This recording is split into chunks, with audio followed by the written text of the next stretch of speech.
मराठी पत्रकारितेचे जनक, निर्भीड विचारांचे अग्रदूत बाळशास्त्री जांभेकर यांच्या जयंतीनिमित्त शहादा येथे पत्रकारितेच्या मूल्यांची पुन्हा घोषणा करण्यात आली।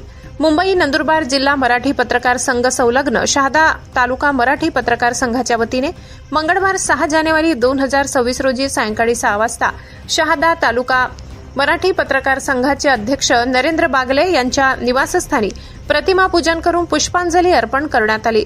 लोकशाहीचा चौथा स्तंभ असलेल्या पत्रकारितेची धार बोथड होऊ न देता सत्य, निर्भीडता आणि सामाजिक बांधिलकी जपण्याचा निर्धार यावेळी व्यक्त करण्यात आला। बाळशास्त्री जांभेकर यांनी उभारलेल्या मूल्याधिष्ठित पत्रकारितेचा वारसा जपणे ही आजच्या पत्रकारांची ऐतिहासिक जबाबदारी असल्याचे उपस्थितांनी ठाम शब्दात मत मांडले। या कार्यक्रमाला शहादा तालुका मराठी पत्रकार संघाचे अध्यक्ष नरेंद्र बागले यांच्यासह कमलेश पाटील, डॉ सतीश चौधरी, गिरधर मोरे, रघुनाथ बेलदार, रवींद्र चव्हाण, हितेश चौधरी, मुकेश पाटील, राजू मनसुरी, रुपेश राजपूत, ऋषभ अग्रवाल, जगन ठाकरे, सुमित गिरासे, धनराज गोसावी, कैलास सोनावणे, हितेंद्र चौधरी, शाहिद शहा आदी पदाधिकारी व पत्रकार मोठ्या संख्येने उपस्थित होते।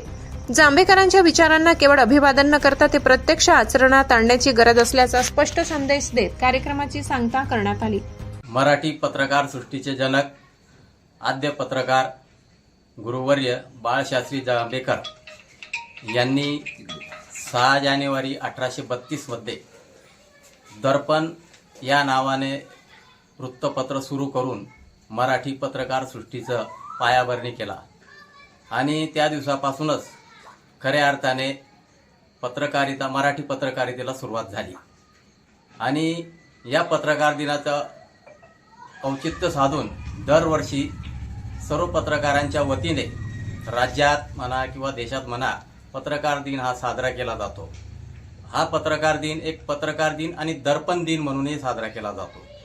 मी शहादा तालुका मराठी पत्रकार संघाच्या वतीने या निमित्ताने बाळशास्त्री जांभेकर यांचं स्मरण व्हावं यासाठी त्यांचा एक प्रतिमा पूजनाचा कार्यक्रम देखील आपण सर्व पत्रकारांच्या उपस्थितीत आणि पदाधिकाऱ्यांच्या साक्षीने घेण्यात आला।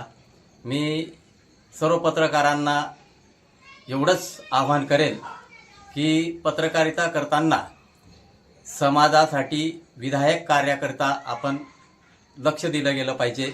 समाजाला कसं न्याय मिळेल, वंचित घटकाला कसं न्याय देण्याचा प्रयत्न होईल यासाठी सर्व पत्रकारांनी सकारात्मक पत्रकारितेकडे लक्ष द्यावं एवढंच मी या प्रसंगी आवाहन करतो।